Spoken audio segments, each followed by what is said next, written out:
باب اول گلستان، حکایت دوم. یکی از ملوک خراسان محمود سبکتگین را به خواب چنان دید که جمله وجود او ریخته بود به خواب شده، مگر چشمان او که همچنان در چشمخانه همی گردید و نظر میکرد. سایر حکما از تأویل این فرو ماندند، مگر درویشی که به جای آورد و گفت هنوز نگران است که ملکش با دیگران است.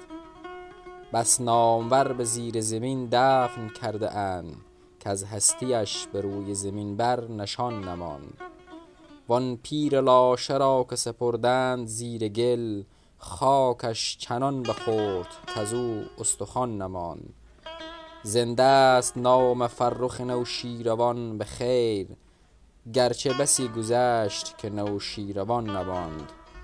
خیری کن ای فلان و غنیمت شمار عمر، زان پیشتر که بانگ برآید فلان نماند.